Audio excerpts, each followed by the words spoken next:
जय हिंद बच्चों। तो competency based question of physics next video लेकर आ चुका हूं मैं। ये वीडियो लेक्चर नंबर 3 है। तो फटाफट देखते हैं इसमें क्या कहा गया आप लोगों के लिए। Which of the following equations are correctly balanced. तो ये जो क्वेश्चन है वो आपके पास रेडियो एक्टिविटी से है ना, मॉडर्न फिजिक्स लिखा होगा इसमें। यस, देखिए मॉडर्न फिजिक्स है आपके पास, ठीक है।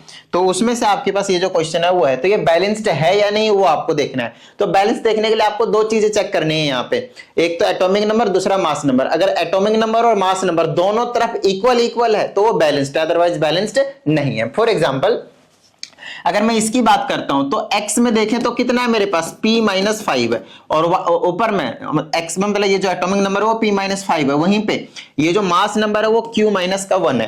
तो राइट हैंड साइड भी बिल्कुल सेम होना चाहिए, एटॉमिक नंबर भी और मास नंबर भी। तो चेकआउट करते हैं, एटॉमिक नंबर को चेक करेंगे तो p-3 और ये प्लस का 2 कितना आ गया आपके पास p-1, मतलब यहाँ p-5 है। तो पहला तो आपके पास रॉन्ग हो गया। अब ध्यान से समझना इसको, बिल्कुल ध्यान से समझना। आ रही बात समझ में, ठीक है। एटॉमिक नंबर भी और मास नंबर भी दोनों सेम होने चाहिए, बस ऐड करना और कुछ नहीं, बिल्कुल सिंपल सा काम। तो पहला तो गलत हो गया। दूसरी एक बात करते हैं, यहाँ p-4 है, यहाँ पे p-5 है, तो p-5 ये बच्चा और यहाँ पे -1 है, ये -1 तो p-6 हो गया। तो यहाँ भी एटॉमिक नंबर सेम नहीं है दोनों तरफ, तो ये भी गलत हो गया। तीसरे की बात करते हैं, यहाँ p-5 है, दैट्स फाइन। यहाँ पे देखिए p-7 है और ये +2 है, तो p-5 बन जाएगा। तो एटॉमिक नंबर तो सेम है, कोई दिक्कत नहीं। अभी भी ये करेक्ट नहीं है, आपको मास नंबर भी चेक करना है। अगर वो भी सेम आया तभी जाकर करेक्ट है, अदरवाइज करेक्ट नहीं है। तो ये आपके पास q-1 है, q-1 है, यहां चेकआउट कर लेते हैं। q-5 है और ये फिर +4 है मास, तो q कितना आ जाएगा, q और ये +-1 q-1 और इधर भी q-1, तो option number C is perfectly correct. आ रही बात समझ में? ऑप्शन देख ले। अच्छा, तो इसमें एक से ज्यादा ऑप्शन भी हो सकते हैं, कोई दिक्कत वाली बात नहीं, हो सकता है सी तो है ही है, मतलब पहला और सी वाला ऑप्शन तो हो ही नहीं सकता, ये वाला ना ओनली सी हो सकता है, या फिर सी एंड डी बोथ हो सकता है। इनमें से अभी चेक करना, तो डी एक बार और चेक कर लेते हैं भाई फटाफट, है ना। डी पता चलेगा तभी आप आगे मतलब काम बता पाएंगे कौन सा सही है एग्जैक्टली, राइट, ठीक है। इसको चेक करते हैं, ये कितना p-7 और यहाँ पे क्या आपके पास देखिए, यहाँ पे क्या p-5 और ये कितना है आपके पास p-1, तो कितना हो गया p-6। तो ये वाले इक्वल नहीं है, ऐसा आपको लग रहा है। मेरी बात ध्यान से सुनिएगा। यहाँ पे अगर आप देखें तो अल्फा पार्टिकल था, ये सिंपल एक इलेक्ट्रॉन था, यहाँ पे अल्फा पार्टिकल था, लेकिन ये जो चीज है वो एक इलेक्ट्रॉन के साथ साथ क्या है आपके पास, 2 लगा हुआ है। इसका मतलब वो एक नहीं 2 है, और यही चीज इस तरह से -10 और प्लस में इलेक्ट्रॉन -10 2 बार लिखा गया है। ये जो 2 लगा दिया है ना, ये है, इसका मतलब 2 से जब इसको मल्टीप्लाई करेंगे तो -2 हो जाएगा ये, और p-7 हो जाएगा, और एटॉमिक नंबर दोनों तरफ बराबर आ गए हैं। आई ना बात समझ में? अब मास नंबर भी चेक कर लेते हैं, यहाँ कितना q-4 और यहाँ कितना आपके पास q-4। इसका तो मास ही वैसे भी 0 था, तो 2 से मल्टीप्लाई भी करेंगे तब भी 0 रहेगा, तो मास नंबर भी आपके पास सेम है। तो ऑप्शन नंबर सी के साथ साथ ऑप्शन नंबर डी भी सही है। तो अब इसका ऑप्शन ये वाला भी काट दीजिए, ओनली सी वाला, सी एंड डी बोथ करेक्ट होने वाला है। तो जब तक, मैं फिर से कह रहा हूं, जब तक आप लोगों का कॉन्सेप्ट बेहतरीन तरीके से क्लियर नहीं है तब तक आप कॉम्पिटेंसी फोकस्ड क्वेश्चंस को बेहतरीन तरीके से नहीं कर सकते। तो इस चीज का एकदम दिमाग में बिल्कुल डाल लीजिए, ठीक है। आइए आगे की बात करते हैं। ये हुआ आपके पास क्वेश्चन नंबर 16। आइए क्वेश्चन नंबर हम 17 की बात करते हैं, ठीक है। इसमें हमसे कहा जाता है, the above picture shows these cylindricals filled with water to a different extent. तो इसमें पानी यहां तक भरा है, इसमें यहां तक भरा है और इसमें यहां तक भरा है, ठीक है। Fox element in vibration produce louder sound when held above the mouth. तो इनमें से कौन सा किसके माउथ पे हेल्ड किया जाएगा कि वो लाउडर साउंड जो है वो प्रोड्यूस करे। तो लाउडर साउंड किसकी प्रोडक्शन होगी, सबसे पहले तो आपको यही समझना है, जिसकी एयर कॉलम कम होगी ना, कम होगी, वो वाले आपके पास लाउडर साउंड देगा। क्यों? देखिए इनके ना मैचिंग करनी है एक्चुअल में, क्योंकि जो आपके पास ये जो क्या नाम है इसका, फ्रीक्वेंसी है, वो इनवर्सली प्रोपोर्शनल होती है लेंथ के। फ्रीक्वेंसी जो होती है वो आपके पास इनवर्सली प्रोपोर्शनल होती है लेंथ के, ठीक है ना। फ्रीक्वेंसी का एक फॉर्मूला बता रहा हूं मैं आप लोगों को, F = 1/L अंडर रूट में tension by mass per unit length को म्यू से रिप्रेजेंट करते हैं, ठीक है ना। तो 1/L, यहाँ पे कुछ कांस्टेंट भी आता है, K/L होता है, तो कांस्टेंट अभी मैं इग्नोर कर रहा हूं क्योंकि बाकी तीन चीजों की मैं बात कर रहा हूं, लेंथ की, टेंशन की और आपके पास यहाँ पे म्यू मास पर यूनिट लेंथ की। तो फ्रीक्वेंसी जो है वो लेंथ पे आपके पास जो है वो डिपेंड करता है, तो जिसकी लेंथ कम होगी उसकी फ्रीक्वेंसी ज्यादा होगी। आई ना बात समझ में, ठीक है ना। तो वैसे भी यहाँ पे लाउडर की बात कर रहा है तो वो आपके पास फ्रीक्वेंसी पे डिपेंड करेगा, मैच करानी पड़ेगी फ्रीक्वेंसी पे। तो जिसकी लेंथ आपके पास ये रही, इसका लेंथ सबसे कम है, तो इनमें से सबसे लेंथ कम किसका है, इस वाले का, तो इसका इसके साथ कॉम्बिनेशन बना दो। क्योंकि देखिए लेंथ जब मैच होता है तो रेजोनेंस होता है, याद कीजिए हमने आपको साउंड वाले चैप्टर में करवाया, लेंथ अगर मैच हो जाए तब आपके पास क्या हो जाता है, आपके पास फ्रीक्वेंसी मैच हो जाता है। तो अगर दोनों की फ्रीक्वेंसी मैच हो गए तो रेजोनेंस होगा, रेजोनेंस होगा तो आपके पास साउंड क्या होगा, लाउडर सुनाई देगा। आई ना बात समझ में, एम्पलीट्यूड बढ़ा देता है। तो जो Q है वो L के साथ जाएगा और लेंथ किसका मैच हो रहा है, ये वाला इसके साथ भेज दीजिए, R जो है वो M के साथ जाएगा और जो P है वो आपके पास इस बड़े वाले के साथ N के साथ जाएगा। बस ये वाला कॉम्बिनेशन आप यहां से एक बार चेक कर लीजिए कौन किसके साथ गया है और वही वाला आपका पास ऑप्शन जो है वो करेक्ट हो जाएगा। आगे बात समझ में, इतना तो चेक कर लोगे, बता ही दिया। चलो आगे की बात करते हैं। इस क्वेश्चन को ध्यान से समझिएगा, बड़ा ही प्यारा सा क्वेश्चन है। इसमें हमसे कहा जाता है 3 metals A, B and C are supplied with same quantity of heat. Same quantity of heat की बात कर रहा है। कहता है their masses are in the ratio 2:3:3। फिर हमसे कहता है they show the same rise in temperature, then ratio of their thermal capacities will be। क्या बात है, अब इसको बड़े ही प्यार से समझिएगा, बड़ा ही अच्छा क्वेश्चन है। सबसे पहले आपको इसको समझिए कि थर्मल कैपेसिटीज क्या होते हैं। थर्मल कैपेसिटीज और कुछ नहीं है, थर्मल का मतलब हीट होता है, ये हीट कैपेसिटी की बात कर रहा है, स्पेसिफिक हीट कैपेसिटी की बात नहीं कर रहा है। थर्मल कैपेसिटी की बात कर रहा है मतलब सिर्फ हीट कैपेसिटी की बात कर रहा है। और आप लोगों को पता है कि ये जो हीट कैपेसिटी होती है उसे हम C से रिप्रेजेंट करते हैं और इसका फॉर्मूला होता है Q by में delta T, where Q is the amount of heat supplied and delta T is the rise in temperature और change in temperature, right. Okay, अब देखिए यहां पे हमसे कुछ कुछ चीजें कही गई है इस क्वेश्चन में, और वो ये है कि supplied same amount of heat, मतलब हीट सब में ही तीनों मेटल्स में A B C, A है, B है, C है, तीनों में हीट आपके पास सेम सप्लाई किया गया है। अगली चीज, their masses are in the ratio 2:3। Mass का रेशियो गिवन है, इसका मास इतना है, इसका मास इतना है, इसका मास आपके पास इतना है। फिर कहता है if they show the same rise in temperature, अगर आपने कुछ अमाउंट ऑफ हीट सप्लाई किया और उसमें कुछ टेम्परेचर चेंज आता है और अगर तीनों में टेम्परेचर सेम ही चेंज आया, मान लेते हैं कि 10 डिग्री सेल्सियस से राइज हुए सबका टेम्परेचर, 10 डिग्री सेल्सियस या फिर 10 डिग्री केल्विन कह दीजिए, कोई दिक्कत वाली बात नहीं। अब ध्यान समझिएगा, अगर मान लेते हैं कि इसका जो temperature initially it was at 20 degree Celsius all the three, क्योंकि रूम टेम्परेचर मान लिया मैंने 20 डिग्री सेल्सियस के आसपास में वो रखा हुआ था, हमने हीट दिया, हीट देने के बाद 10 डिग्री सेल्सियस सब में राइज हो गया, तो सबका टेम्परेचर क्या हो गया 30। तो हीट भी सेम, ये भी सेम, सबके लिए, है ना। तो पहले वाले का अगर हीट कैपेसिटी निकालूंगा क्या निकलेगा, Q by डेल्टा T। दूसरे के लिए निकालूंगा क्या निकालूंगा, Q by डेल्टा T। अगले के लिए निकालूंगा क्या निकालूंगा, Q by delta T। C1 C2 C3 निकाल दिया। अब ये वाला, ये पूरी क्वांटिटी, ये पूरी क्वांटिटी और ये पूरी क्वांटिटी, क्या ये तीनों चीजें सेम नहीं रहेंगे, बिल्कुल सेम रहेंगे। मान लेते हैं एक एग्जांपल ले लेते हैं कि आपने 20 जूल की एनर्जी दी और 10 जूल का जो 10 केल्विन का जो आपके पास टेम्परेचर चेंज आया, तो यहां पे भी तो 20 जूल का ही एनर्जी दिया और 10 केल्विन का ही चेंज आया, यहां भी तो 20 जूल का एनर्जी दिया और 10 केल्विन का ही आपके पास चेंज आया है। आई ना बात समझ में, ठीक है। तो इसको काट देंगे, इसको काट देंगे, इसको काट देंगे, सेम सेम, तो रेशियो क्या हो गया आपके पास 1:1:1। लेकिन अगर यहीं पे ऐसा क्वेश्चन दे देता कि भाई what is the ratio of their specific thermal capacity, specific heat capacity की बात कर दी आपकी बार, तो स्पेसिफिक हीट कैपेसिटी का क्या मतलब हो गया, आपकी बार वो मास पे भी डिपेंड करेगा, मतलब फॉर्मूला ये नहीं रही, ये वाली नहीं रहेगा, आपके पास ये वाला हो जाएगा। तो आपकी बार मास तीनों में क्या रहेंगे, आपके पास डिफरेंट रहेंगे, तो उनका रेशियो भी अलग रहेंगे। मास का रेशियो आपके पास गिवन ही, आपके पास 1/m1 1/m2 1/m3, इसको सॉल्व कर देंगे, सिंपल रेशियो निकाल देंगे। आई ना बात समझ में। तो यहाँ पे सिर्फ हीट कैपेसिटी पूछा है, थर्मल कैपेसिटी पूछा है, जो मास दिया वो आपको सिर्फ कंफ्यूज करने के लिए दिया है, क्योंकि हीट कैपेसिटी आपके पास मास पे डिपेंड कर ही नहीं रहा है, इंडिपेंडेंट ऑफ मास है, इसीलिए इसका रेशियो 1:1:1 आपके पास हो जाएगा, क्योंकि तीनों ही चीजें आपके पास सेम रहने वाली। आई होप आपको क्लियर हुआ होगा। प्यारा सा क्वेश्चन था, मजा आ गया भाई।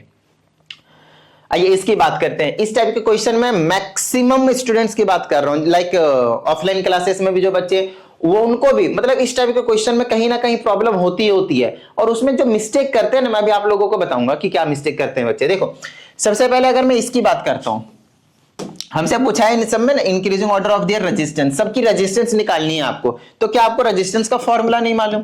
रो एल बाई ए, सुना ही होगा ये वाले फॉर्मूले, रो एल बाई ए। अच्छा ये एक बार देख लो कि ये सभी मटेरियल सेम है। कॉपर कंडक्टर्स ये सभी के सभी कॉपर के बने हैं, कॉपर के बने हैं, ये भी कॉपर का, ये भी कॉपर का और ये भी कॉपर का ही बना है आपके पास। और अगर इफ ऑल द कंडक्टर्स और whatever it is if made up of the same material, then their resistivity will be same. Even if you change their length and area, it will not change the resistivity. That will always remain same if the material is same. Remember it, if the material is same. तो यहाँ पे तो material तो सारे same ही है भाई, copper copper के बने हुए हैं, आई बात समझे, सारे के सारे आपके पास कॉपर के बने, तो सभी के जो रेसिस्टिविटी होंगे वो आपके पास सेम ही रहेगा। तो मतलब यहाँ पे आप रेसिस्टिविटी को कुछ रिलेट करने की जरूरत नहीं है, सब में सेम वैल्यू रहेगी, तो उसको आप हटा दो, क्यों एक कंफ्यूजन क्रिएट करेंगे हम कि फालतू में ये भी हमारे पास नहीं। अब आपको सिर्फ ये वाली चेक करनी है, L by A, L by A, L by A, किसका एल बाई ए ज्यादा है, इंक्रीजिंग ऑर्डर में अरेंज कर देना है, दैट्स योर आंसर।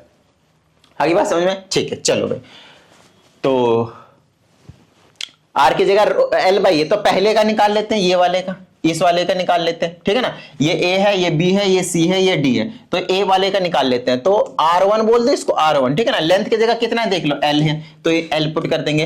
एरिया का फॉर्मूला क्या होता है पता है, ये वाला एरिया ऑफ क्रॉस सेक्शन होता है। और सिलेंड्रिकल जब वायर होता है तो उसका एरिया ऑफ क्रॉस सेक्शन एक एंड वाला होता है, जैसे ये वाला, तो इसका एक एंड की मतलब इसकी बात कर रहा हूं। तो यहां मेरा एक सर्कुलर होता है, सर्कुलर, तो सर्कल का एरिया लेना होता है जब एरिया ऑफ क्रॉस सेक्शन की बात करते हैं रेजिस्टेंस के केस में। So area of circle is nothing but pi r square. क्या होता है आपके पास, पाई r square.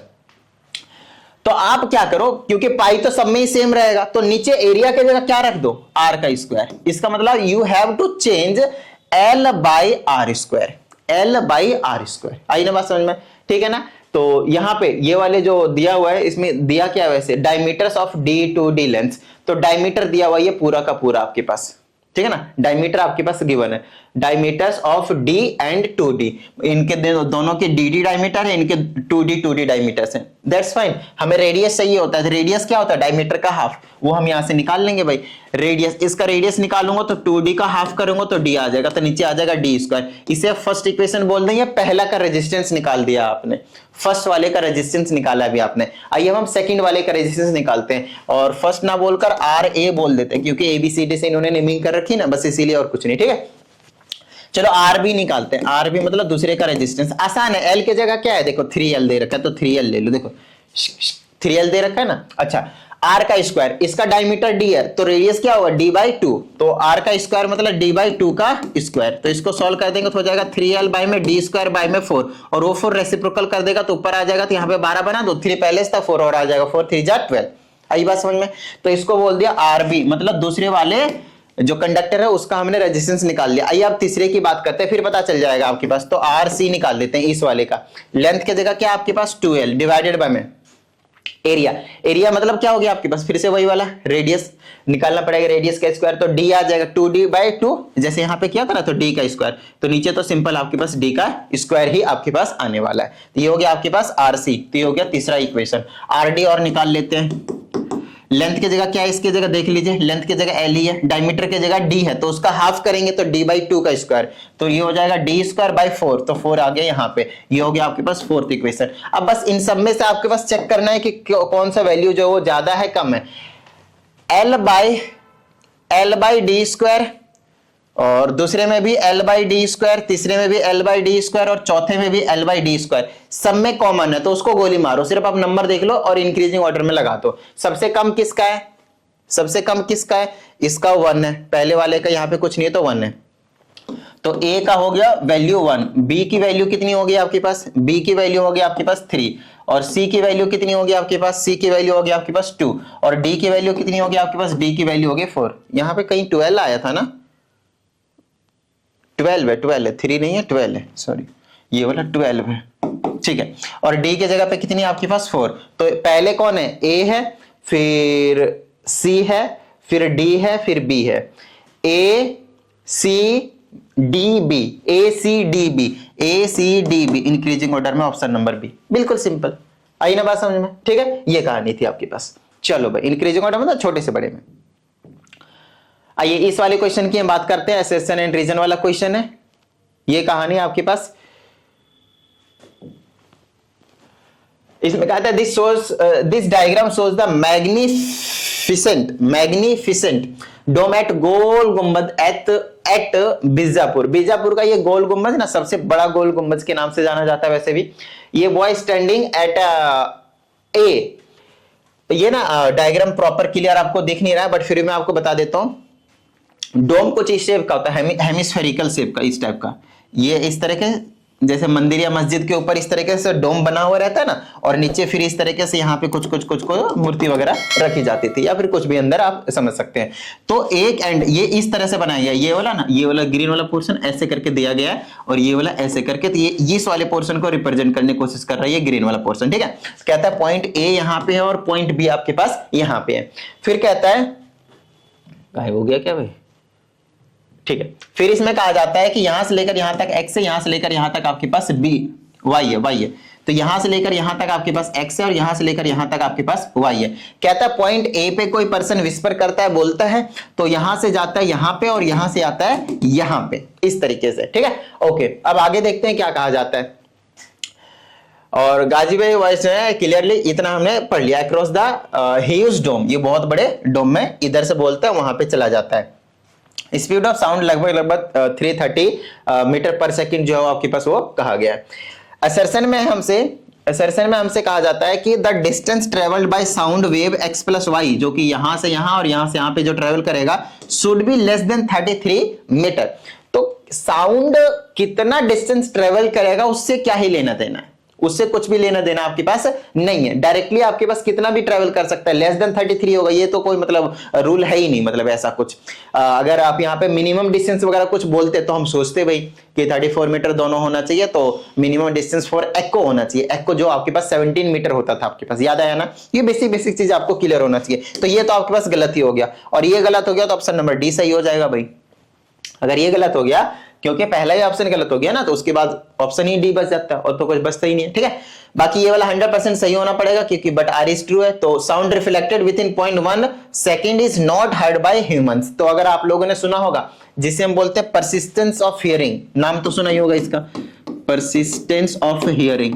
Persistence of hearing का मतलब ये है कि आप क्या कर रहे हो, कोई भी दो आवाज सुन रहे हो, लेकिन अगर 0.1 सेकंड से पहले दूसरा आवाज आ गया तो आप उसे समझ नहीं पाओगे, डिस्टॉर्ट हो जाएगा। आपका ब्रेन जो है वो 0.1 सेकंड के बाद अगर दोबारा से जो दूसरा साउंड है वो अगर आ रहा है, तभी आपको जो ब्रेन है वो समझ पाती है।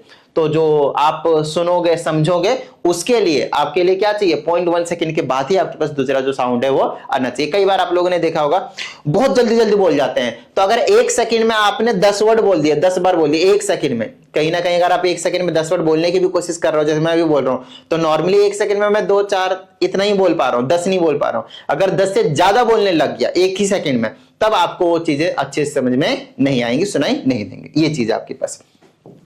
तो ये बिल्कुल ट्रू हो गया आपके पास, राइट। चलिए, अरे नहीं नहीं नहीं नहीं, छोड़ो छोड़ो छोड़ो, ठीक है। आइए आगे की बात करते हैं। ये क्वेश्चन हो गया, अब आता है हम क्वेश्चन नंबर 21 पे। अच्छे से समझिएगा, बड़ा ही प्यारा सा क्वेश्चन है आपके पास। इसमें हमसे कहता है कि a magnetic compass is present on a small table. तो एक आपके पास मान लेते हैं कि ये टेबल है और यहाँ पे आपके पास एक छोटा सा कंपास रखा गया है, very close to the wall in a room. तो इसके पीछे मान लेते हैं ये वाला ना दीवार है, ये वाला ना दीवार है, और यहाँ पे कंपास रखा है। कहता है a man enters the room and switches on the air conditioner. लो भाई, एसी उसने चालू कर दिया, अंदर आता है एक पर्सन और एसी चालू कर दिया। फिर कहता है near the ceiling, near the ceiling मतलब जो छत है उसके आसपास। कहता है he observes that the needle in the compass shows immediate deflection. Deflection तुरंत दिखाता है कौन, कंपास, कंपास की जो नीडल होती है वो।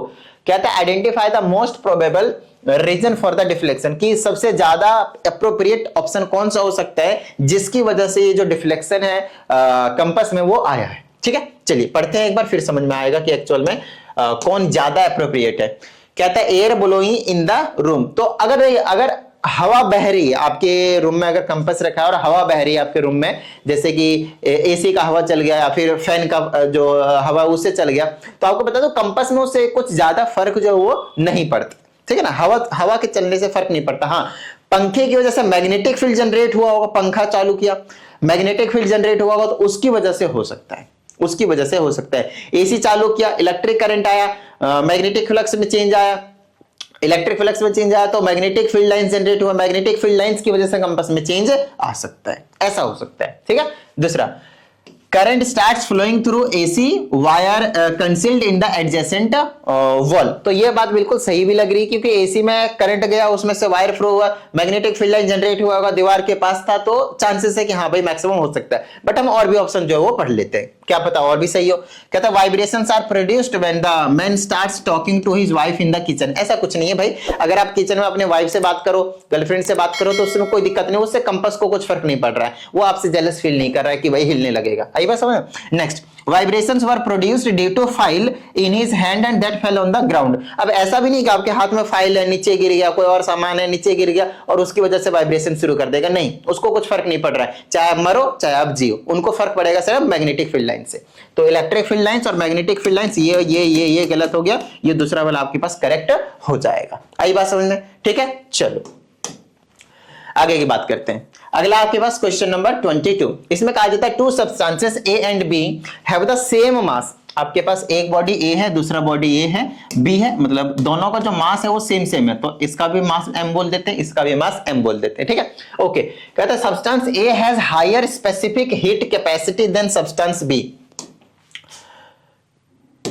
इसकी जो स्पेसिफिक हीट कैपेसिटी है C1 वो ज्यादा है और इसकी जो C2 है वो आपके पास कम है, so here C1 is greater than C2, ठीक है। ओके, कहता है what consequences would you expect when these substances are subjected to the same amount of heat energy. मतलब मास भी सेम है, हीट एनर्जी भी आपके पास सेम दी जा रही है, यहां भी Q तो यहां पे भी Q, okay, same amount of heat energy. अब आगे की बात करते हैं, क्या इसमें ऑप्शंस है, उसके अकॉर्डिंग हम यहां पे बता पाएंगे। कहते हैं substance A will experience a smaller temperature change than the substance B. तो फॉर्मूला लिखो और फिर देखो, डायरेक्टली अब तुक्का मारने की कोशिश मत करना, ठीक है। अगर कोई क्वेश्चन फॉर्मूला बेस्ड है तो फॉर्मूला लिखो, उसमें देखो कौन इनवर्सली प्रोपोर्शनल है, कौन डायरेक्टली प्रोपोर्शनल है, किस में चेंज करने से किस में क्या चेंज आने वाला है, इन चीजों पे प्रॉपर आपने ध्यान देना, ठीक है। लाइक स्पेसिफिक हीट कैपेसिटी का फॉर्मूला अगर मैं लिखता हूं तो C is nothing but Q is equal to m by delta T, right. Okay, अब मेरी बात ध्यान से सुनना, मेरी बात ध्यान सुनना। हीट और मास क्या दोनों में सेम दिया गया है? हाँ सर, दोनों में सेम दिया गया है, तो इसको गोली मारो, इस पे कोई लेना देना है ही नहीं, इसका कोई लेना देना है ही नहीं। मतलब C का फॉर्मूला अब हमारे पास क्या बच गया, 1 बाय में डेल्टा टी, सिर्फ specific heat capacity and temperature, बस और कुछ नहीं। अब अगर मैं 1 की बात करता हूं तो C1 और डेल्टा T1, और 2 की बात करता हूं तो 1 बाय में डेल्टा T2, इसकी बात करेंगे। तो हमें पता है स्पेसिफिक हीट कैपेसिटी यहाँ पे साफ साफ पता चल रहा है कि इनवर्सली प्रोपोर्शनल आपके पास टेम्परेचर पे, तो अगर एक ज्यादा हुआ तो दूसरा कम हो जाएगा। अगर C1 ज्यादा है तो ये वाला कम हो जाएगा, और अगर C2 कम है तो टेम्परेचर ज्यादा हो जाएगा। लो भाई, तो चेंज इन टेम्परेचर किसका कम होगा किसका ज्यादा होगा, पता चला आपको। स्पेसिफिक हीट कैपेसिटी C1 ज्यादा दे रखा है तो उसका टेम्परेचर चेंज जो है वो कम होगा। इसका मतलब पहला वाला A था, बॉडी A, तो A का टेम्परेचर जो है वो कम चेंज होगा, विल बी लेस चेंज, ठीक है। तो substance A will change a smaller temperature change than B, पहला ऑप्शन ही सही हो गया भाई। लो, अब ऐसा नहीं कि बाकी जो ऑप्शन दिए उनमें से भी सही हो जाएगा, उनमें से पक्का गलत आएगा according to our concept, right. दूसरा चेक कर लेते हैं, कहते हैं substance A will experience a large temperature, not possible, smaller temperature change आ रहा है। Both substances will same, no, क्योंकि स्पेसिफिक कैपेसिटी पहले की ज्यादा है। either of them can show a greater change in temperature as the temperature change depends on the factor other than specific heat capacity। नहीं भाई, कोई जरूरी नहीं है, हमारे पास जिस फॉर्मूले पे बेस्ड था उसके अकॉर्डिंग हमने यहाँ पे बता दिया, बाकी फैक्टर के लिए हमारे पास यहाँ पे वक्त नहीं है। मौज लो, आई बात समझ में, ठीक है। चलो आगे की बात करते हैं, क्वेश्चन नंबर 23। ये क्वेश्चन आपके पास लाइट से है तो ध्यान से समझिएगा। इसमें हमसे कहा जाता है a student traces the path of a ray light through a glass prism for different angles of incidence. Okay, तो ग्लास प्रिज्म है आपके पास, प्रिज्म ही बोला है ना, हाँ। ये रहा आपके पास ग्लास प्रिज्म, और इसमें डिफरेंट एंगल ऑफ इंसिडेंस के लिए आपने कुछ पाथ को ऑब्जर्व किया है। किसी का अलग पाथ आ रहा है, एंगल ऑफ इंसिडेंस को चेंज करते ही दूसरे का अलग आ रहा है, इस तरीके हिसाब से यहाँ पे कहा गया है। कहता है he analyses each diagram and draws the following conclusion. तो हर एक अलग अलग, मान लो कि पहला वाला एंगल ऑफ इंसिडेंस ये नॉर्मल हो गया, ये एंगल ऑफ इंसिडेंस ये पहला हो गया। एक और एंगल ऑफ इंसिडेंस जिसमें मान लेते हैं कि दूसरा वाला लेकर गया, थोड़ा सा बढ़ा दिया इस तरीके से करा, एंगल ऑफ आई, तो ये ऐसे गया और फिर इस तरीके से आया। तो इस तरह की कहानी जो यहाँ पे भी नॉर्मल ड्रॉ की जाती है, ठीक है। अब आगे देखते हैं इसमें हमने इन्होंने क्या कंक्लूजन किया, उसके अकॉर्डिंग हमें आंसर देना है। कहता है on entering the prism the light ray bends towards its base. लो भाई, टुवर्ड्स इट्स बेस, तो लाइट रे जो है वो बेस की तरफ, तो इसमें कोई डाउट वाली बात नहीं है कि किसी भी एंगल ऑफ इंसिडेंस पे अगर आपने भेजा है तो इसको जाना चाहिए था सीधा, लेकिन सीधा ना जाकर ये अपने ये रहा इसका बेस, ये वाली चीज होती है। बेस क्या होती है? ये वाली चीज नीचे वाली। तो बेस की तरफ क्या हो गया? झुक गया, बेस की तरफ झुक गया। तो कोई से भी रे किसी भी एंगल ऑफ इंसिडेंस पे जाएगा, ये चीज तो 100% है, तो पहला सही हो गया। अब क्योंकि ऑप्शन में एक से ज्यादा ऑप्शन भी हो सकते हैं ऑप्शन के अकॉर्डिंग, तो हम बाकी को भी चेक करेंगे, ठीक है। ओके, कहता है लाइट रे suffers refraction at the point of incidence and at the point of emergence while passing through the prism. ये बात भी बिल्कुल सही है, और बहुत सारे बच्चों को ये बात समझ में आती नहीं है, मैं आपको समझाता हूं। जैसे ये आपके पास प्रिज्म है, यहाँ पे आपके पास एंगल ऑफ इंसिडेंस बनाया, ये वाली चीज। आप मुझे बताओ क्या यहाँ पे रेयर मीडियम और अंदर डेंसर मीडियम होगा या नहीं? बोले ओ, ये तो बात बिल्कुल सही गई सर आपने। अब एक चीज बताओ, क्या यहाँ पे जो रे ऑफ लाइट होगा तेजी से आ रहा होगा या नहीं आ रहा होगा? हाँ सर, आ तो रहा होगा, अच्छी बात है, ठीक है। तो क्या यहाँ पे उसकी स्पीड ऑफ लाइट चेंज होगी या नहीं होगी? सफर होने का मतलब है कि वहां पे थोड़ी बहुत प्रॉब्लम आ रही है या फिर कुछ चेंजेस आ रहे हैं, ऐसा कुछ। तो यहाँ पे आपके स्पीड ऑफ लाइट में चेंजेस आ रहे हैं, सफर कर रहे हैं इस वाले पॉइंट पे। अच्छा, यहां से बाहर अगर निकलेगा उस टाइम पे भी आपके पास चेंज आएगा, इसीलिए वही चीज का, तो ये वाला जो ऑप्शन है वो भी आपके पास करेक्ट हो जाएगा, ठीक है। नेक्स्ट कहता है an emergent ray bends at a certain angle to the direction of the incident angle. इसमें कोई डाउट वाली बात नहीं है भाई, कि जितने भी एमर्जेंट एंगल होता है बेंड होता है at a certain angle to the direction of incident ray. तो ये वाली बात भी सही होगी। अब बोले सर ये तो अपने एक्सप्लेन किया ही नहीं, ये बात कैसे सही हो गया? अब मैं आपको समझाता हूं, देखो इधर कहता है जो भी इमरजेंट रे होता है वो बेंड्स होता है at a certain angle to the direction of angle of the incident ray. जैसे ये आपके पास इंसिडेंट रे भेजा आपने, ठीक है ना, तो ये इंसिडेंट रे इधर जा रहा है, सीधा जाना चाहिए था, लेकिन कुछ पर्टिकुलर एंगल्स में क्या हो गया, ये वाला बेंड हो गया। कौन? Emergent ray. और इसको एक्सटेंड करोगे तो ये डेल्टा की बात कर रहा है कि एंगल ऑफ डेविएशन एक पर्टिकुलर निकल कर आता है हर एक केस में। हाँ सर, आता तो है ना, तो ये वाली बात भी सही हो गई। चौथा एक बात करते हैं, कहता है while emerging from the prism at the second surface the angle of refraction is less than the angle of incidence at the surface। तो वो भी हम चेक कर लेते हैं भाई, और ये चीज कभी होती नहीं है वैसे, तो मैं आपको फिर भी आपको करके दिखाता हूं। ये रहा एंगल ऑफ इंसिडेंस आई, फिर यहां पे जाता है, ये नॉर्मल आया और ये वाला ऐसे गया, तो ये वाला angle of refraction second surface की बात करें। देखो इधर while emerging from the prism the second surface the angle of refraction, मतलब ये वाला r की बात कर रहा है, is less than the angle of incidence। नहीं, ये वाला एंगल और ये वाला एंगल आपके पास ऑलमोस्ट इक्वल होते हैं जब मिनिमम एंगल ऑफ डेविएशन होता है उस टाइम पे।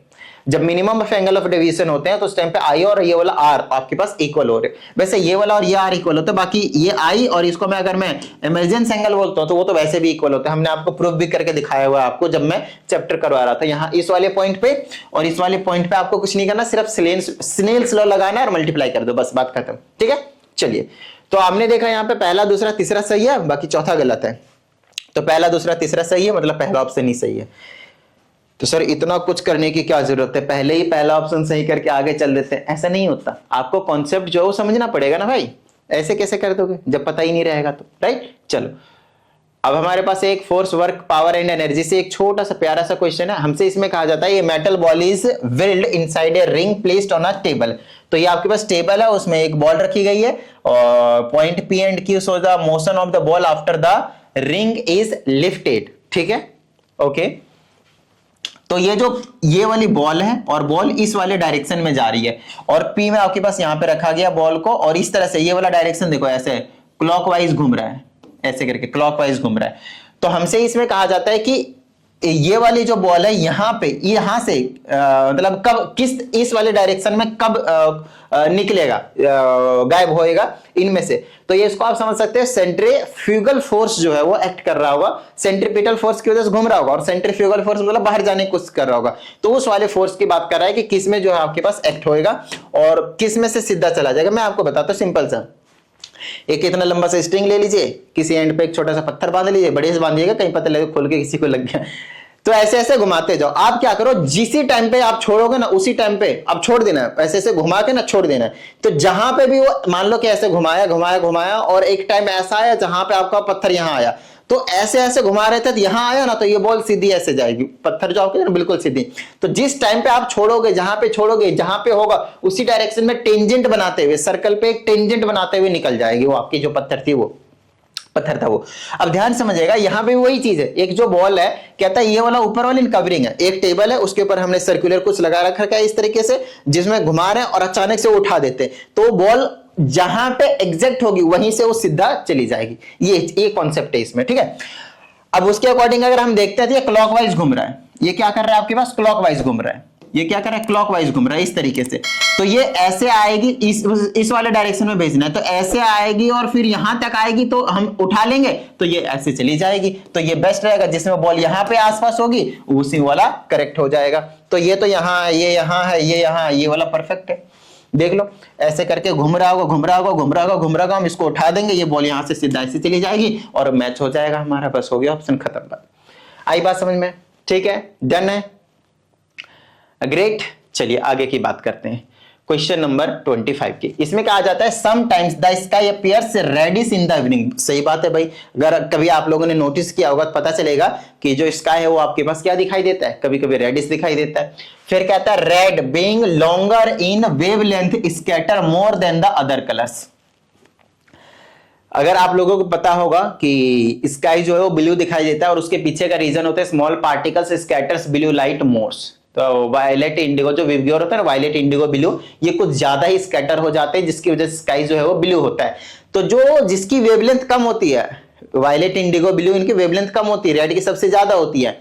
तो सबसे ज्यादा स्कैटर कौन करता है पार्टिकल्स को, जो आपके पास कम वेवलेंथ वाले होते हैं, ज्यादा वेवलेंथ वाले नहीं। तो यहां पे कहा है कि रेड जिनकी वेवलेंथ ज्यादा है scatter more other than colours, it is completely wrong. So first one is true and R one is wrong, R is wrong, first is true, R is false. इस वीडियो में हम आपको बता देते हैं कि 7428525669 इस पे आपको अपने डाउट्स को भेज देना, आपको प्रॉपर वीडियो सॉल्यूशन जो है वो मिल जाएगा। दूसरी चीज, अगर आप लोगों को पर्सनल क्लास की नीड हो तो उसके लिए भी आप इसी नंबर पे कांटेक्ट कर सकते हैं। एंड अगर आप लोगों को अगली जो चीजें हैं एमसीक्यू अगली वीडियो में आपके पास खत्म हो जाएंगे, उसके बाद हम लॉन्ग क्वेश्चंस करना शुरू कर देंगे, शॉर्ट एंड लॉन्ग वाले, ठीक है। चलिए, तो उम्मीद करते हैं इस वीडियो में जितनी भी चीजें आप लोगों को समझाई गई थी सभी चीजें समझ में आ गई होंगे, और अगर ऐसा है तो फटाफट वीडियो को लाइक कर दीजिए। साथ ही अगर इस चैनल पे एक नई स्टूडेंट है, चैनल को सब्सक्राइब करके बेल आइकन को जरूर प्रेस कीजिएगा। मिलते हैं अगली वीडियो में, प्रैक्टिस करते रहिएगा। जय हिंद।